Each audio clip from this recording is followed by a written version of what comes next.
Giving all praises to the Most High through his Messiah's Son. Just want to go ahead and bring a message to Israel. And fast as lightning. Fast as lightning. The word devil means deceiver, right? So the deceiver of this world is coming down quickly, right? And the deceiver of this world is who? Esau, Edom, right? That word devil literally means deceiver. It is not a spirit, right? So the devil's coming down as quickly as lightning, and he's pulling out all the stops, man. Pulling out all the stops. You know, this whole coronavirus thing. There's a lot of fear mongering going on, right? A lot of fake news attitude. I'm not saying that the disease is not real. It is real. It's a plague sent by the Most High, for sure. But to the degree that they're hyping it up, they're using it, you know, as leverage for darker agendas, right? And to keep hold of Jacob's mind. That's what's really going on here. Just going to go ahead and show a quick video. This one is from Seers of Truth 144. Brother has a lot of good information, a lot of good videos. Check them out when you can. Hello, YouTube family. It's me, Miss Dana Ashley. Today we're out getting a little exercise, but I wanted to report something that is amazing. In an earnest attempt to sort fact from fiction, citizen reporters are popping up and hitting the streets to verify whether or not what we're hearing about these hospitals is true. Approximately how many coronavirus patients have you seen? How many? You don't know? 2? 100? 3. You've seen 3. So again, there are no... But that's New York. There's like thousands and thousands of corona cases, right? How's he only seen 3? He's a first responder. Right? Just things to make you go, Lines of people. There is no mass chaos out here, contrary to what the mainstream media is telling you. How do you know they had coronavirus? Do you guys test in the ambulance? You don't know. You assume. Yeah, assume. It's not concrete, we just assume. Because based off of Symptoms? Can you blame Americans for wanting to verify the truth when networks like CBS are doing things like this? Cases are being found right here. Crowded subway cars may have accelerated the spread. New York's governor says FEMA gave the state 400 ventilators. To that, he said this. What am I going to do with 400 ventilators? Pay attention to this part. Real careful. Watch this. When I need 30,000. So when you're watching this from CBS, the slant, is the great need for the equipment. We don't have enough equipment. So the crowded ER shot demonstrates we have an epicenter of this disease in New York, and we don't have enough. We need 30,000 ventilators. But the only problem is this footage has already run on Sky News on March 22nd, talking about Italy. Yeah. This is the main hospital in Bergamo, in Lombardy province. It's one of the most advanced hospitals in Europe. The deceiver. Esau is the damn deceiver and the damn devil, man. But it's the most hard hit of all the hospitals. Once again this morning, the city's hospitals will be on the front lines in this war against the coronavirus. In Elmhurst, Queens, that hospital there, lines of people lining up already this morning for about the last 45 minutes. Confirmed cases, people waiting to get tested. Supplies are in demand there. Somebody said there will be hordes of people inside. That's why I didn't go in. Let's see. The doctor with his mask on and everything. Look at that. Nobody. Completely empty. This is police, no EMS.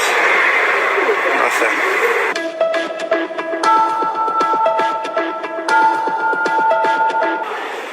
Nothing. Absolutely. Ghosts. That's all they got you afraid of, ghosts. With the growing number of patients as supplies dwindle, you can see barricades behind us set up here outside of the hospital to keep order here because so many have been lining up every day to get tested. Where's the long lines of people trying to get tested? I don't see that.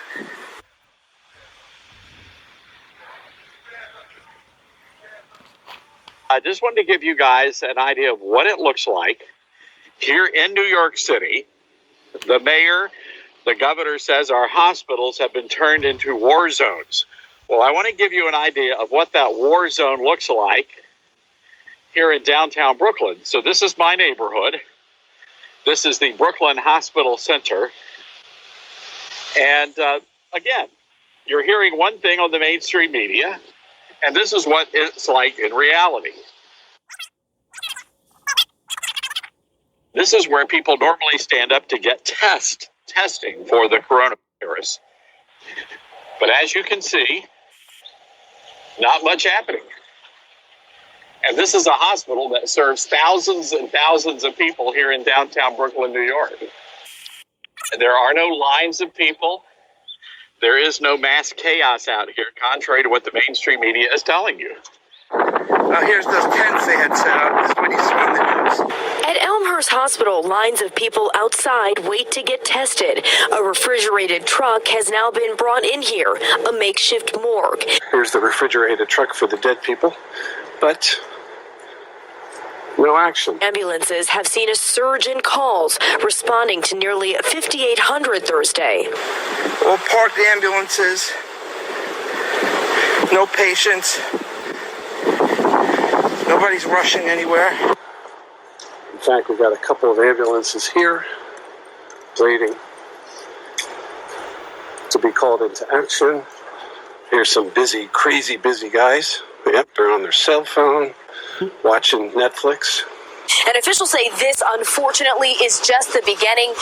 I mean, it's just a sleight of hand trick. I mean, it's 3-card money.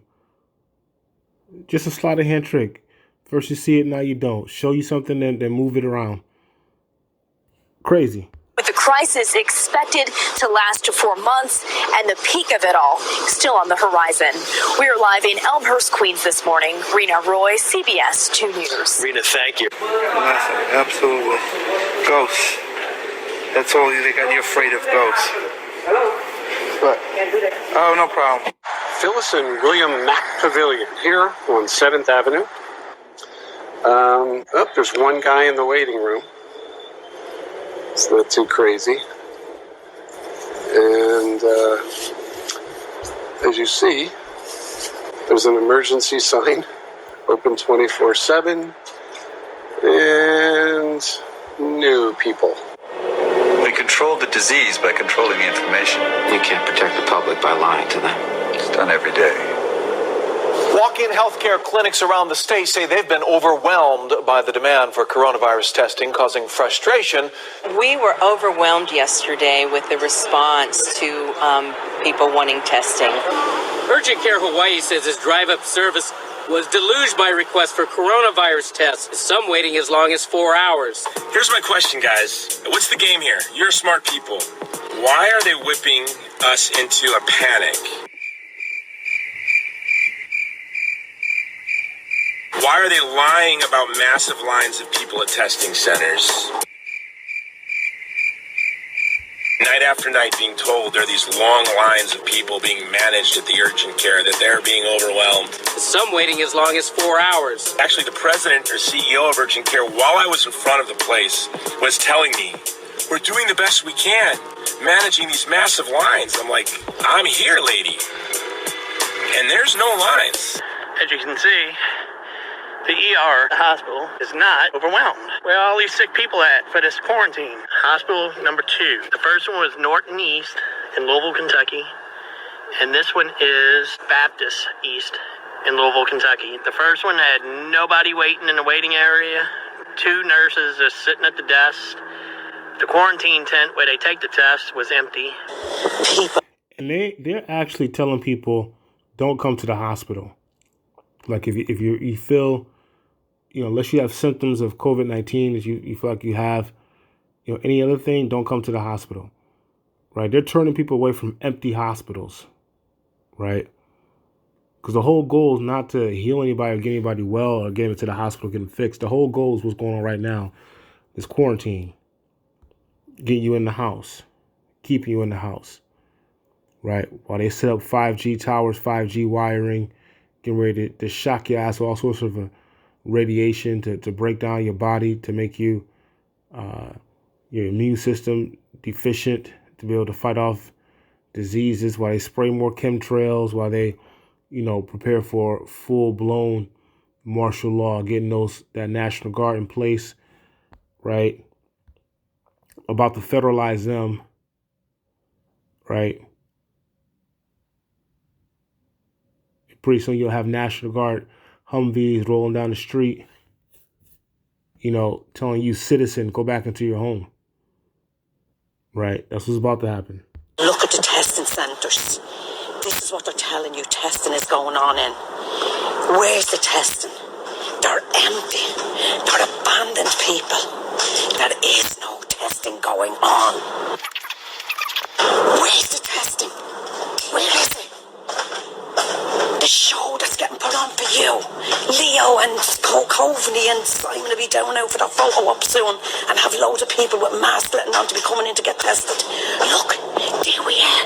There is no bloody testing. Right down to the end, look. There is no testing going on in these tents.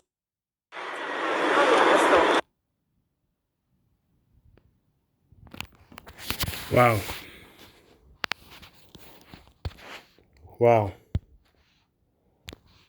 Let's get to some scriptures here. Lamentations 4:17 through 19. Right? As for us, our eyes as yet failed for our vain help. In our watching, we have watched for a nation that could not save us. They hunt our steps. That we cannot go in our streets.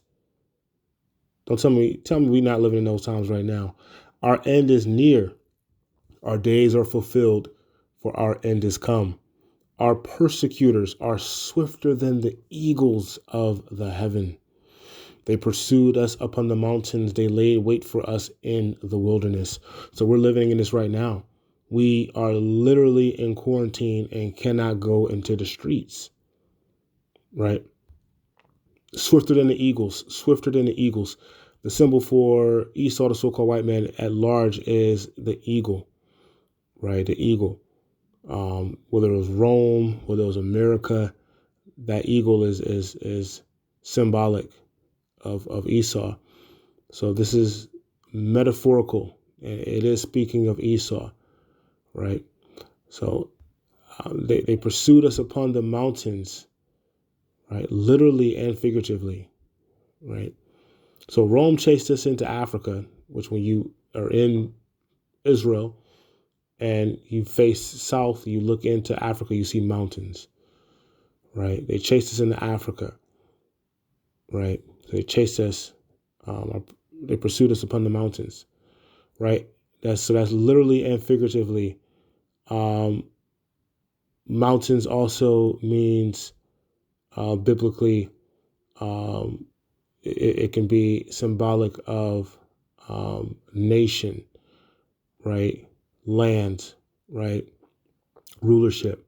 So Western nations create laws to pursue us, right? Or rule harshly over us, right? Mountains, right? So that's what's happening right now. These scriptures are literally walking off the page these days, right? Let's go to Matthew.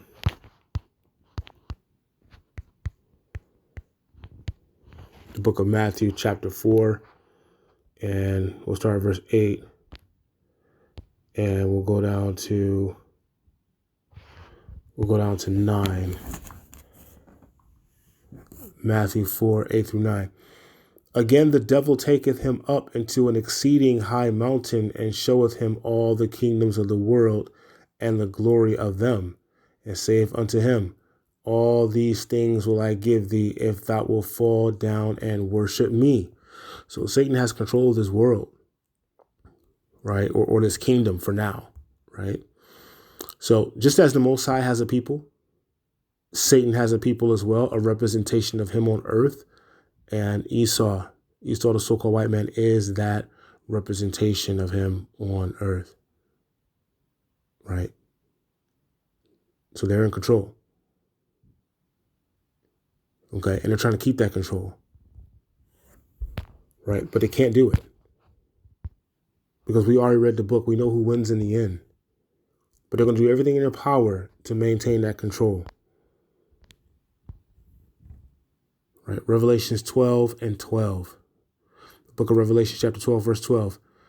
Therefore rejoice, ye heavens, and ye that dwell in them. Woe to the inhabitants of the earth and of the sea, for the devil, or the deceiver, or Esau, is come down unto you, having great wrath, because he knoweth that he hath but a short time. Right? So, I mean, the Bible's filled with dark sayings, with metaphors, and cryptic script. Right? The devil's come down, meaning Esau. Right? The deceiver. Right? He is sensitive. This is spiritual. Okay? And he's sensitive to the fact that his rulership is nearly over. So this is where the persecution will turn up. This is where we're going to start seeing Jacob's trouble. Right? That stuff is about to pop off, man. In a major way. And you Jakes that's not in the truth. You Jakes that's not following the law, statutes, and commandments at all, or those who are half-heartedly doing it. You're not doing it for glad heart to the best of your ability. Yo, that dragon gonna be released on you. Tighten up, Israel. It's time for us to tighten up. I'm talking to myself first. Right? Let's go to Luke. Luke chapter 10. And we'll look at verse 17 through 18. Luke chapter 2, 17 and 18. And the 70 returned again with joy, saying, Lord, even the devils are subject unto us through thy name. And he said unto them, I beheld Satan as lightning fall from heaven. Right? So Satan falling from heaven equals Esau's kingdom. Right? Coming down from rulership. The so-called white man coming down from rulership. Right? Quick, fast as lightning. So when this power shift takes place, it's going to be a fast thing. Most High's not playing. He's going to make that thing happen real fast, man. One moment you look over and you see the so-called black man, the children of the book, the Israelites, the Hebrew at the bottom. And the next thing, they got fame. They're renowned, world renowned. They've got riches, right? The scripture says we'll leave out of here with great riches, right? And they are the ruling class of the world. Overnight, quick, fast. Most High's going to make quick work of his kingdom and put us right back where we belong, in our rightful place in rulership, right? With the laws, statutes, and commandments on our heart, not failing him anymore, right? He only needs a few to do that. That's why there's only 1/3 that's going to be saved from the destruction of this world. That's it. 2/3 of our people are going to see the slaughter.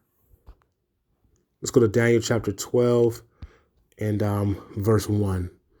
Just a few scriptures here. Daniel chapter 12, verse 1. Let me highlight this.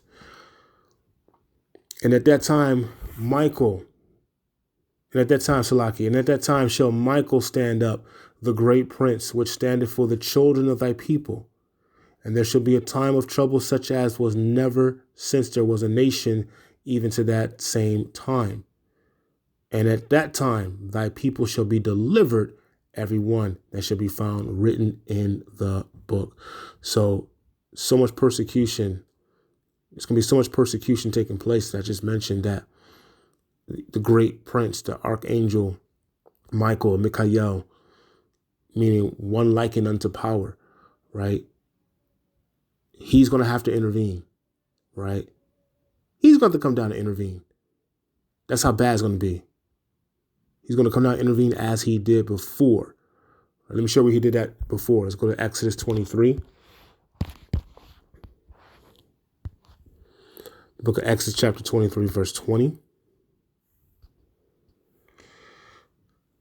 Behold, I send an angel before thee to keep thee in the way and to bring thee into the place which I have prepared.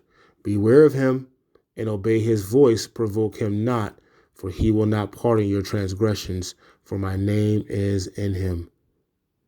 But if thou shalt indeed obey his voice and do all that I speak, then I will be an enemy unto thy enemies and an adversary unto thine adversaries. For mine angel shall go before thee and bring thee in unto the Amorites and the Hittites and the Perizzites and the Canaanites and the Hivites and the Jebusites, and I will cut them off. Thou shalt not bow down to their gods, nor serve them, nor do after their works, but thou shalt utterly overthrow them and quite break down their images, right? So Michael, or one likened unto power, unknown like unto El, unto power, stood for us then and is going to stand for us now. Old Egypt, new Egypt, but it's going to be the same deliverance. Okay? Right? It all happens on the spiritual first. Right? I'll show you another one. Let's go to Joshua. Book of Joshua, chapter 5, verse 13 through 15. Joshua 5, 13 through 15. And it came to pass when Joshua was by Jericho, that he lifted up his eyes and looked, and behold, there stood a man over against him with a sword drawn in his hand. And Joshua went unto him and said unto him, Art thou for us, or for our adversaries? And he said, Nay, but as captain of the hosts of the Almighty am I now come. And Joshua fell on his face to the earth, and did worship, and said unto him, What saith my master unto his servant? Right? And the captain of the Most High's host said unto Joshua, Loose thy shoe off thy foot, for the place whereupon thy standest is holy. And Joshua did so. So the sword drawn, ready for war. So the angels of the Most High are commissioned to grant us deliverance. Right? Just like the movie Terminator, come with me if you want to live. Right? It's kind of ironic that the chick's son, John Connor, is the one who sent back the Terminator to help her, right? In the original Terminator, right? Just like the Son is going to be sending out, Son, the Most High is going to be sending out these angels to give us deliverance and to help us during these drastic times, right? The elite know something. That's why they make those movies like that. Okay. 2 more scriptures. Let's go to Isaiah. Let's go to Isaiah 13. And I want to start at verse 9. Chapter 13, Isaiah 13 and 9. Behold, the day of the Most High cometh, cruel both with wrath and fierce anger, to lay the land desolate, and he shall destroy the sinners thereof out of it. All right. So the Christians always say, well, God hates the sin but loves the sinner. No. The Most High is going to destroy the sinners. Right? You're done. You're cooked. Right? For the stars of heaven and the constellations thereof shall not give their light. The sun shall be darkened in his going forth, and the moon shall not cause her light to shine. And I will punish the world for their evil and the wicked for their iniquity, and I will cause the arrogancy of the proud. I will cause the arrogancy of the proud to cease, and will lay low the haughtiness of the terrible. Right? I will make a man more precious than fine gold, even a man than the gold wedge of Ophir. Right? So, hey, it's not real men got to stand up. Right? The Most High is going to be shaking the heavens, or shaking the rulership. Right? The rulers of the kingdom will be like the rulers of this kingdom, the elite, those Edomites, those Rothschilds, those Vanderbilts, those DuPonts, the Bushes, all those elite royal family. You know who they are. The rulers of this kingdom, they're going to be like the chased or the hunted roe. A chased roe is a hunted roe or deer. Scared and running for their lives. And nobody's going to rescue them. Okay? So destruction to Babylon equals deliverance for Israel. right? Most High is going to turn his mighty men into hunters, right? To get the wicked, get that payback, cleanse his earth. Okay. He never gave us something and just gave it to us. Most High said, yeah, I'm going to give you the land flowing with milk and honey. But guess what? You got to go in there and kill all those nations out in there, those wicked Canaanites. You got to get rid of them. We got to have skin in the game, right? Not just going to give it to us. It's ours, but we got to have skin in the game. We got to take it. Okay. Your father leave your house, your mother leave your house. Hey, the son, this is your house. You still got to go down to the courthouse or to the city hall, and you still got to do the work, go down there and get that land, get that deed drawn up and get everything transferred over into your name. And then start paying taxes on that property. So yeah, they gave it to you, but it's still work that you got to do. Same thing here. This world's going to be cleansed.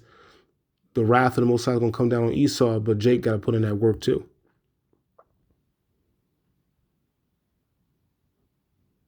Right? That's why scripture says that the feeble amongst them should be as David. David was a killer. And the house of David as God's. Right? Elohim. Tearing up the wicked. Right? Last scripture. Let's go to Ecclesiasticus, or the book of Sirach, found in the Apocrypha, chapter 2. And I'm actually going to just read the whole chapter, 18 verses. I'm going to read the whole chapter. My son, if thou come to serve the Most High, prepare thy soul for temptation. Set thy heart aright, and constantly endure, and make not haste in time of trouble. Cleave unto him, and depart not away, that thou mayest be increased at thy last end.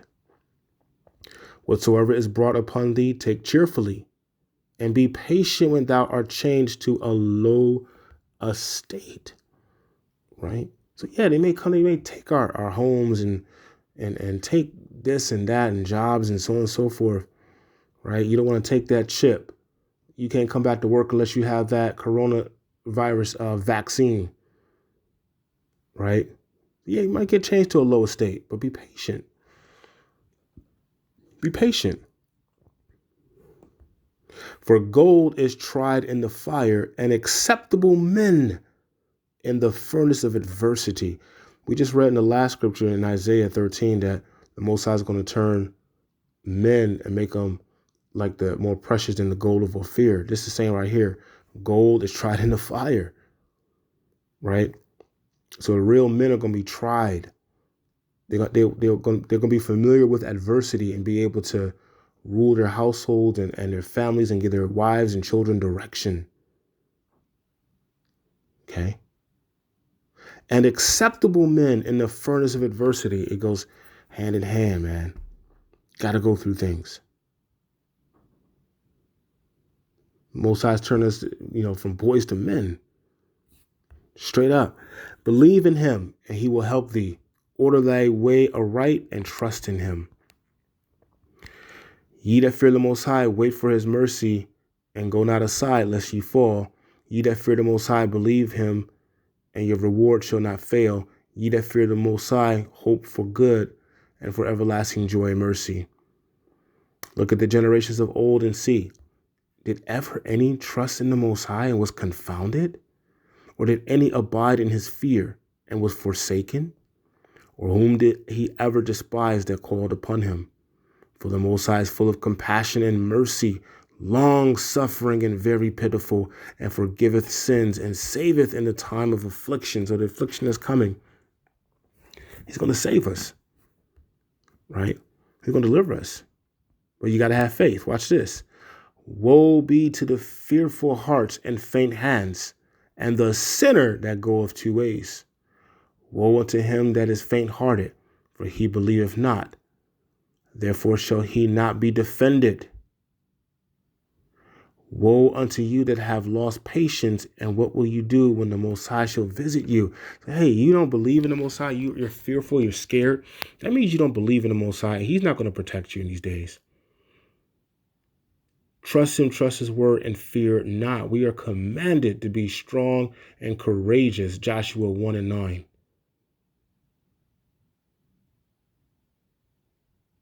Verse 15. They that fear the Most High will not disobey his word.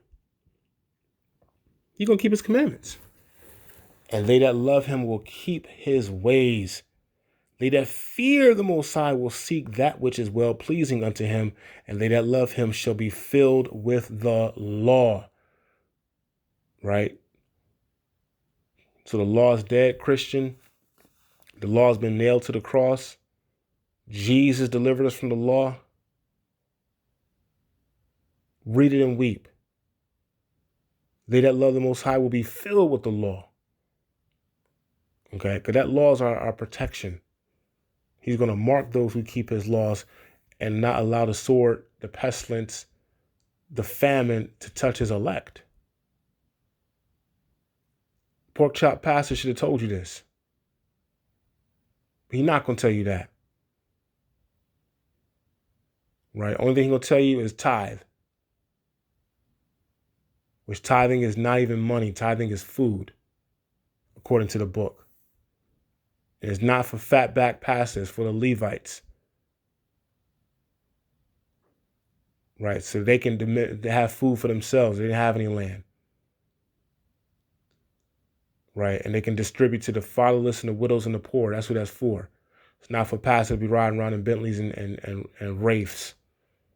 Okay? That's another conversation. They that fear the Most High will prepare their hearts and humble their souls in his sight, saying, we will fall into the hands of the Most High and not into the hands of men. It's better to fall into the hands of the Most High. Right? Don't y'all take that chip. Okay? Fall into the hands of the Most High and not into the hands of men. For as his majesty is, so is his mercy. He's merciful, Israel. Remember that. Trust in him. Okay? I like to close out with this scripture here.